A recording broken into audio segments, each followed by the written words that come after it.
গ্রামে গেলে প্রায় সময়ই দেখি আমার শাশুড়ি মা 2 পদের তরকারি দিয়ে এতগুলো মানুষের জন্য 2 বেলার খাবার ম্যানেজ করে ফেলেন। সামনে থেকে দীর্ঘদিন দেখলে মনে হবে যে আমার শাশুড়ি মা মনে হয় কিপটামি করছেন। আমিও প্রথম দিকে তেমনটাই ভাবতাম। শুধু আমি না, বাড়ির বাকিরাও মাঝে মধ্যে শাশুড়ি মাকে ধরে বলে ফেলতেন যে আম্মা জান, এত হিসেব নিকেশ করে চললে কি আর হবে।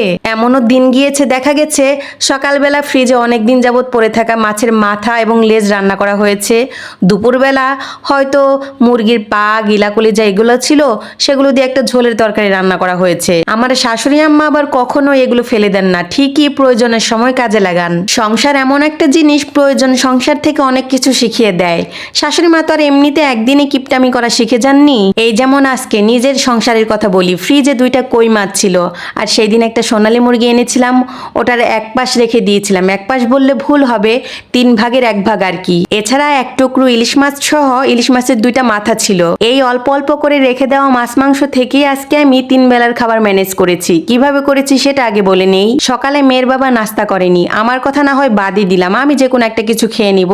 মেয়ের জন্য সেই সোনালী মুরগির পিসটা ভুনা করে দিয়েছিলাম, ওটা দিয়েই সে 2 বেলাতে খেয়ে নিবে। এখন দুপুরের পালা, আমাদেরকে তো কিছু একটা খেতে হবে। স্বামী স্ত্রী দুজনের জন্য 2টো কই মাছ ভেজে নিয়েছি, একদম মুচমুচে করে ঝাল করে ভেজেছি। এখান থেকে একটা মাছ হলেই মেয়ের বাবা খেয়ে নিতে পারবে। সবসময় শাশুড়ি মাকে বলতাম, আজকে আমিও কিন্তু হিসেব করে চলতে শিখে গিয়েছি।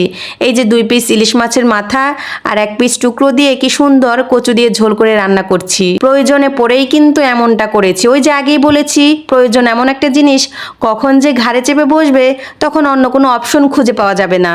আমার তো মাত্র সংসার জীবনের 10 বছর হলো, তবে আমার শাশুড়ি মা তো দীর্ঘ কয়েক বছর যাবৎ সংসার করতেছেন, তো উনি আরো বেশি জানেন যে সংসারের টানাপোড়ানটা ঠিক কতটুকু। যেখানে আমি নিজেই কোনো একটা জিনিস খাবো না বলে ফ্রিজে রেখে দেই, আবার ওটা হঠাৎ করে একদিন রান্না করে ফেলি প্রয়োজনের কারণে, সেখানে আমার শাশুড়ি মা তো বাড়িতে অনেক দিন যাবৎ এতগুলো সদস্যের রান্না বান্না করে আসতেছেন।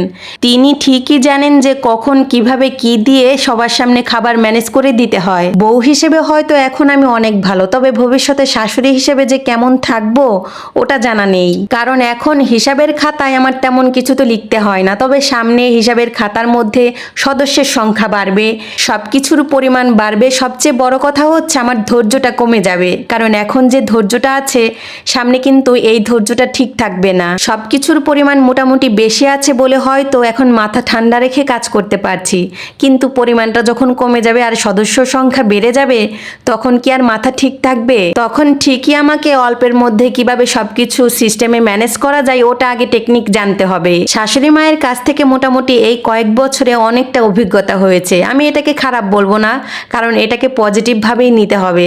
কখন কোন সময় কোন জিনিসের প্রয়োজন হয় ওটা কিন্তু আমরা আগে থেকে নির্ধারণ করতে পারি না। বউ হিসেবে যেমন স্বামী সন্তানের সুখের জন্য সংসারে সবকিছু করছি, একটা সময় গিয়ে শাশুড়ি হলেও কিন্তু তাদের জন্যই সবকিছু করতে হবে।